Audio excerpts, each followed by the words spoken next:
সুপ্রিয় শিক্ষার্থীবৃন্দ এবং যারা আমার অনলাইন ক্লাস দেখছেন সবাইকে ঢাকা কলেজ অনলাইন ক্লাসে স্বাগতম। আমি মুসাম্মাদ আয়েশা আক্তার, সহকারী অধ্যাপক, অর্থনীতি বিভাগ, ঢাকা কলেজ, ঢাকা। প্রিয় শিক্ষার্থীবৃন্দ, তোমরা নিশ্চয়ই সুস্থ আছো, ভালো আছো। আমি আজকে পড়াবো অর্থনীতি বিভাগের শিক্ষার্থীদের জন্য অনার্স ফোর্থ ইয়ারের এনভায়রনমেন্টাল অ্যান্ড রিসোর্স ইকোনমিক্স এর হোটেলিং বিধি। এটি নন রিনিউয়েবল রিসোর্সের যে এক্সট্রাকশন পাথ, অর্থাৎ নন রিনিউয়েবল রিসোর্সের যে কাম্য আহরণের হার নির্ধারণের যে টাইম পাথ দিয়েছেন হ্যারল্ড হোটেলিং, আমি সেই বিধিটি আজকে পড়াবো। প্রিয় শিক্ষার্থীবৃন্দ, চলো আমরা পড়াশোনায় যাই। এখানে হোটেলিং লতে আমরা হোটেলিং লটিকে দিয়েছেন, কবে দিয়েছেন সেটি আমরা আগে জানি। 1931 সালে হ্যারল্ড হোটেলিং, মার্কিন অর্থনীতিবিদ হ্যারল্ড হোটেলিং এই বিধিটি প্রদান করেন। তিনি নন রিনিউয়েবল রিসোর্সের ক্ষেত্রে যে একটি নন রিনিউয়েবল রিসোর্সের সংজ্ঞা থেকে আমরা কি জানি, যে নন রিনিউয়েবল রিসোর্স হচ্ছে স্টক হচ্ছে সীমিত, এর মজুদ সীমিত। এটি আমরা এটির স্টক কখন শেষ হয়ে যাবে এটি নির্ভর করবে আমরা এটিকে কী হারে উত্তোলন করছি। তো আমরা আগে গত ক্লাসে আমরা বলেছিলাম যে নন রিনিউয়েবল রিসোর্স আমরা যেভাবে উত্তোলন করব তা আমরা বর্তমান সময় এবং ভবিষ্যৎ সময়ের সাথে আমরা তুলনা করে আমরা এর উত্তোলনের হার নির্ধারণ করব।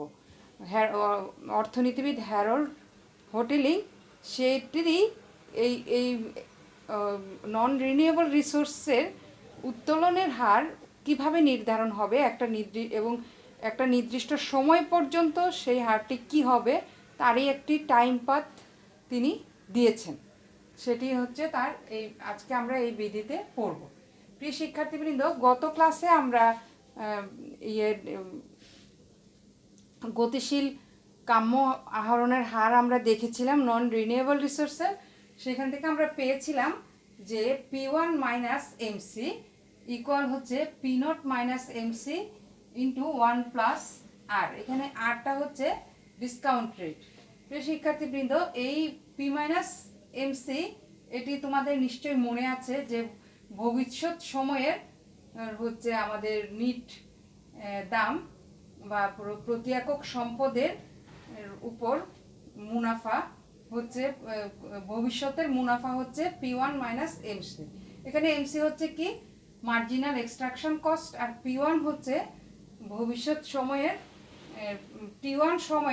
ভবিষ্যৎ সময়ের T1 সময়ের দাম, প্রতি একক সম্পদের দাম। এটির সমান হচ্ছে আমাদের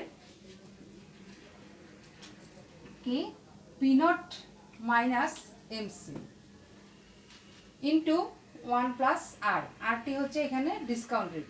এই যে আমরা এটি আমরা গত ক্লাসে আমরা এটি পড়েছিলাম। এটি ছিল কি সেকেন্ড কন্ডিশন অফ এক্সট্রাকশন, অর্থাৎ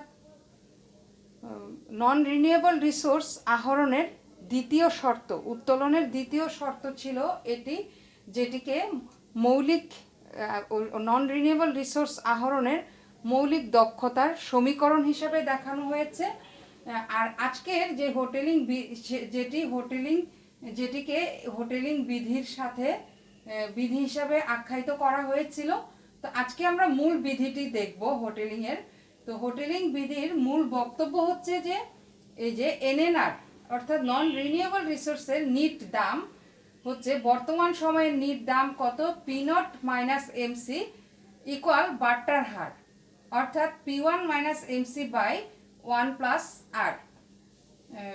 প্রিয় শিক্ষার্থীবৃন্দ, এখানে নিট দাম বলতে কি বোঝানো হয়েছে, বর্তমান সময়ের P0 হচ্ছে প্রতি একক সম্পদের বর্তমান মূল্য, এখনকার টি সময়ের মূল্য, এবং এমসি হচ্ছে মার্জিনাল কস্ট অফ এক্সট্রাকশন, মানে নন রিনিউয়েবল রিসোর্স উত্তোলনের প্রান্তিক খরচ সমান হচ্ছে বাট্টার হার এটি। প্রিয় শিক্ষার্থীবৃন্দ, যেটিকে হোটেলিং বিধিতে এটাকে এইভাবে দেওয়া হয়েছে, প্রকাশ করা হয়েছে যে হোটেলিং বিধিতে কি বলা হয়েছে যে বর্তমান এবং ভবিষ্যৎ সময়ের যে দামের যে পার্থক্য, এই পার্থক্য বা দামের পরিবর্তনের সমান হবে কি বাট্টার হার সমান হবে, যেটিকে এই del P by P equal R অর্থাৎ ডিসকাউন্ট রেট দিয়ে বোঝানো হয়েছে। প্রিয় শিক্ষার্থীবৃন্দ, আমরা এই যে গত ক্লাসে এই যে সমীকরণটি দেখেছিলাম হোটেলিং বিধির, সেই সমীকরণটিকে আজকের ক্লাসে আমি একটি বাস্তব উদাহরণের সাহায্যে আমরা বোঝানোর চেষ্টা করছি যে যখন আমরা কি বর্তমান সময়ের প্রতি একক সম্পদের মুনাফা যদি ভবিষ্যৎ সময়ের মুনাফার চেয়ে বেশি না হয়, তাহলে কি আমরা সম্পত্তি ভবিষ্যতের জন্য রেখে দিব না। আর যদি বর্তমান সময়ের দামের যে বর্তমান সময়ের নিট মুনাফার চেয়ে প্রতি একক সম্পদের নিট মুনাফার চেয়ে ভবিষ্যৎ সময়ের নিট মুনাফা যদি বেশি হয়, তাহলে আমরা ভবিষ্যতের জন্য সম্পত্তি রেখে দেব। প্রিয় শিক্ষার্থীবৃন্দ, যেমন এখানে P0 ইকুয়াল 50 এবং মার্জিনাল অফ এক্সট্রাকশন কস্ট আমরা ধরে নিয়েছি 30। আমরা গত ক্লাসে দেখেছিলাম যে এমসি মানে marginal extraction cost MC equal 30, যেটি ভবিষ্যৎ সময়েও একই থাকে এবং বর্তমান সময়ে যা আছে ভবিষ্যৎ সময়েও একই থাকবে, এবং ইন্টারেস্ট রেট ইকুয়াল হচ্ছে 10%, এটা আমরা ধরে নিয়েছি। তাহলে নিট দাম বর্তমান সময়ের প্রতি একক সম্পদের নিট দাম সমান কত? P0 minus MC.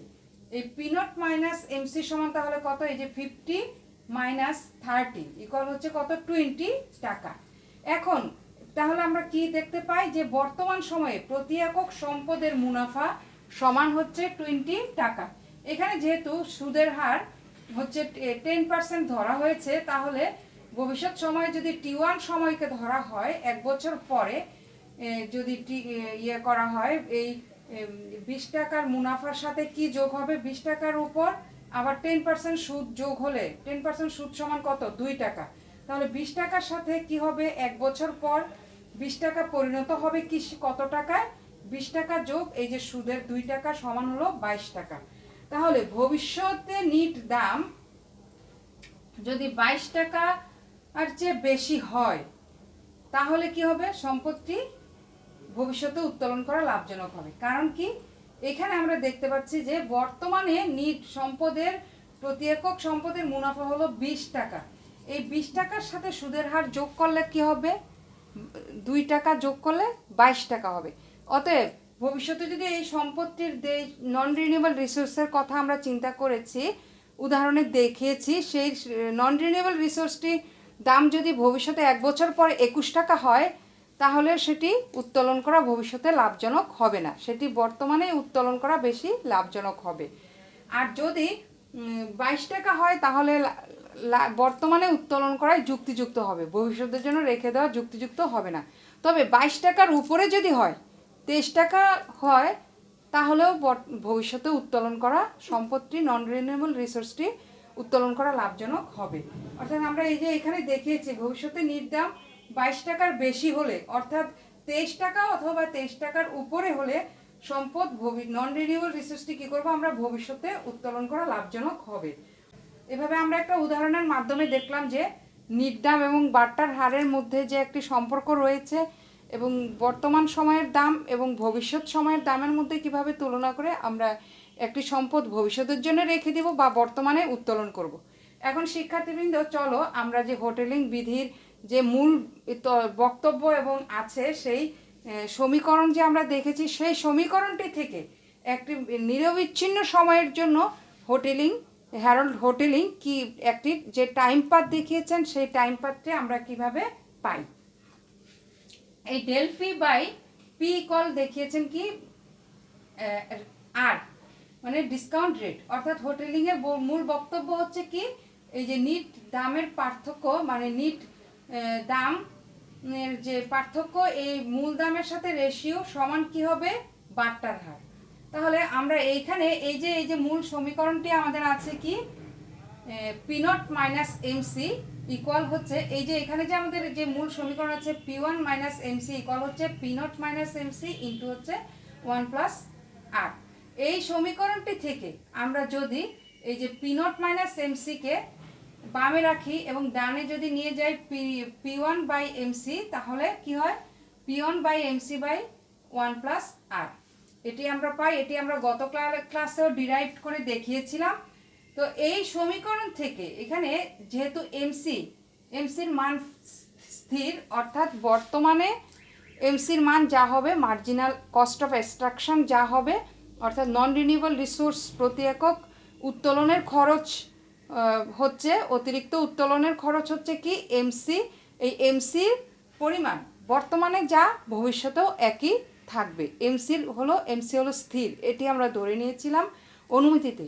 তাহলে এখানে এই যে এই নিট এনআরএর অর্থাৎ নন রিনিউয়েবল রিসোর্সের নিট দাম এবং বার্টার হারের যে আমরা যে দেখিয়েছি, ইকুইভ্যালেন্সি দেখিয়েছি, সমতা দেখিয়েছি, তাহলে এখানে এমসিটা আসলে কোনো এই দুটিতে কোনো প্রভাব ফেলছে না। সেই জন্য আমরা এই সমতা থেকে এমসিকে বাদ দিয়ে দিচ্ছি।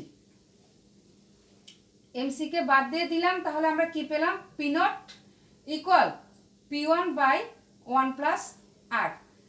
এটি পেলাম। এখন এটিকে ক্রস মাল্টিপ্লিকেশন মেথড করে আমরা কি পাই যে P1 equal P0 into 1 plus R. এখানে P1 by P0 equal 1 plus আর। এটিকে আমরা এই আনলাম, যে এই সাইড চেঞ্জ করে আমরা আনলাম। তাহলে এখানে P1 বাই P0 এই 1কে আমরা এই পাশে নিয়ে আসলাম, -1 ইকুয়াল আর বার্টার রেট অফ ডিসকাউন্ট।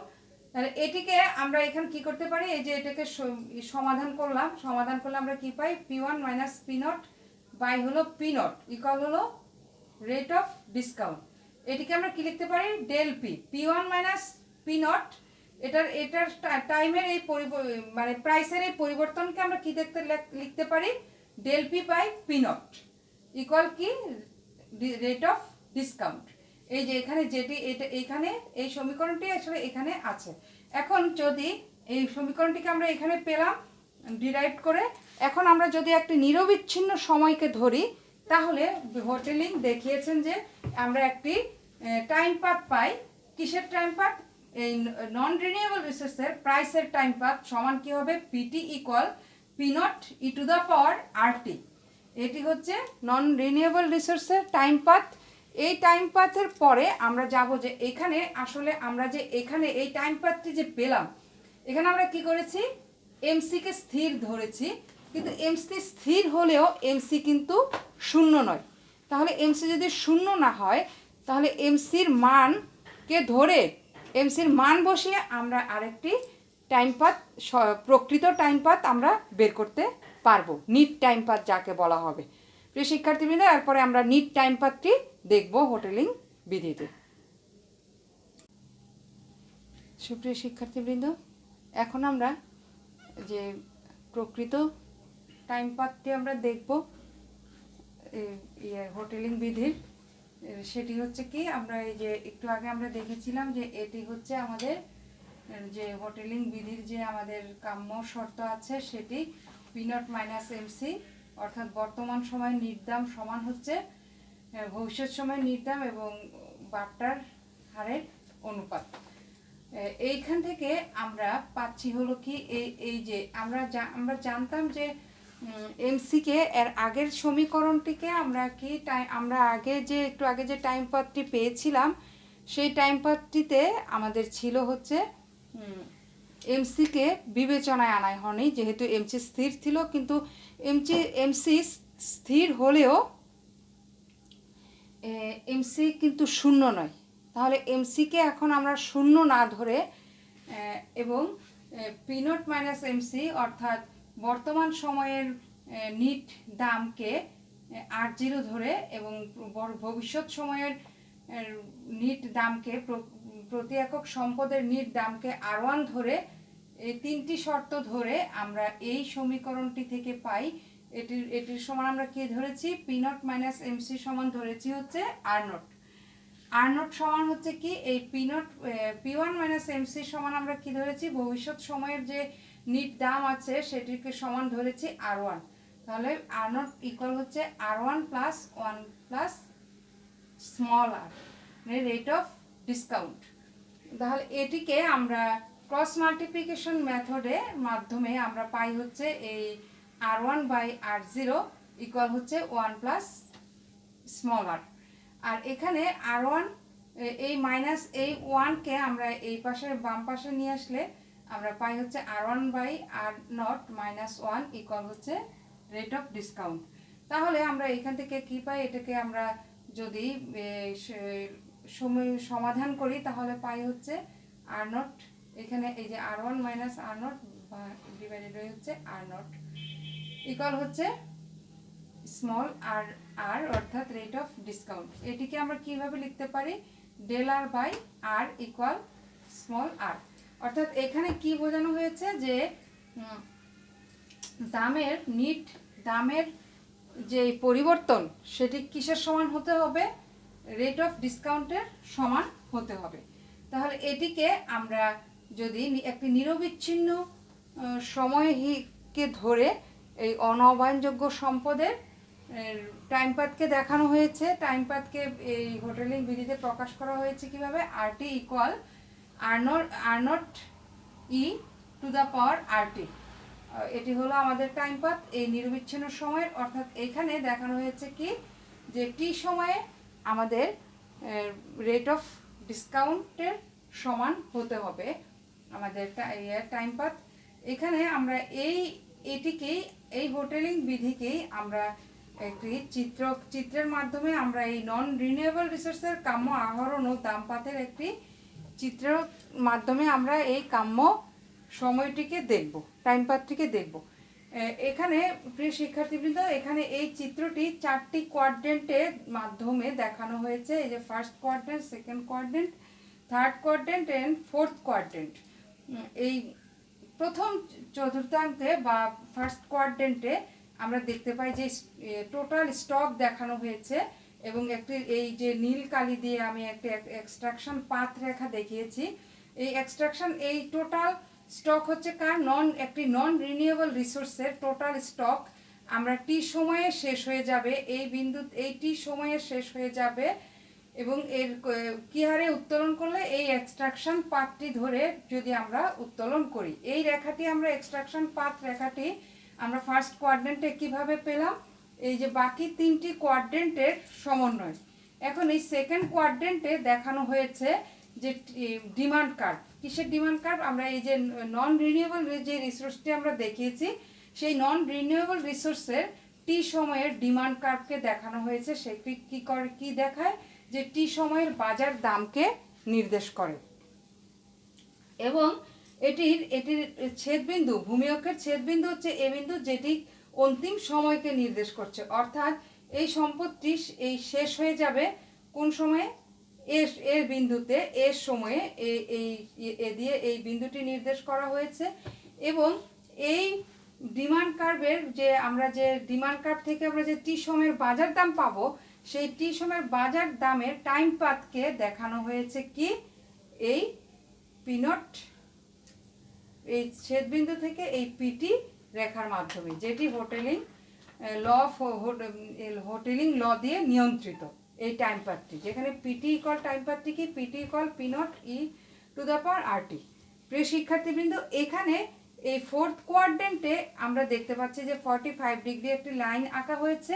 এই লাইনটি কি নির্দেশ করছে, এই যে থার্ড কোয়াড্রেন্টে আমরা যে টি সময়ের একটি টাইম পাথ দেখিয়েছি, সেই টাইম পাথের যে প্রতিস্থাপিত যে টাইম, সেই টাইমের মানকে প্রতিস্থাপন করা হয়েছে হচ্ছে এই ফোর্থ কোয়াড্রেন্টে। এভাবে আমরা এই 3টি কোয়াড্রেন্টের মাধ্যমে আমরা এই ফার্স্ট কোয়াড্রেন্টের চিত্রটি আমরা পাই, সেটি হলো কি এক্সট্রাকশন পাথ। এই টোটাল যে স্টক আছে এই এরিয়ার ভিতরে, এটি হচ্ছে আমাদের টোটাল নন রিনিউয়েবল রিসোর্সের স্টক। এই স্টকটি টি সময়ে শেষ হয়ে যাবে এবং আমরা এই স্টকটি উত্তোলন করব আমরা এই এক্সট্রাকশন পাথ ধরে। প্রিয় শিক্ষার্থীবৃন্দ, তাহলে আমরা পেলাম এনএনআর এর মানে নন রিনিউয়েবল রিসোর্সের কাম্য আহরণ এবং দামপদ। প্রিয় শিক্ষার্থীবৃন্দ, তাহলে আমরা চলো আজকে আমরা ক্লাসের শেষের দিকে চলে এসেছি। আমরা তাহলে কি পেলাম, আজকে পড়লাম কি, যে হোটেলিং বিধি পড়লাম আমরা। দুটি হোটেলিং বিধিতে দুটি টাইম পাথ পেলাম। একটি পেলাম হচ্ছে যে পিটি দিয়ে, PT price time path non renewable রিসোর্সের, আরেকটি পেলাম হলো net time path. RT equal r not e to the power RT. এবং আমরা একটি এই মানে চিত্রের মাধ্যমে আমরা এই এক্সট্রাকশন বা হোটেলিং বিধিকেও আমরা দেখলাম। প্রিয় শিক্ষার্থীবৃন্দ, এই ছিল আমার আজকের ক্লাসের উপস্থাপনা। আগামী ক্লাসে আবার আমাদের দেখা হবে। তোমরা সে পর্যন্ত সবাই ভালো থাকবে, সুস্থ থাকবে। আল্লাহ হাফেজ।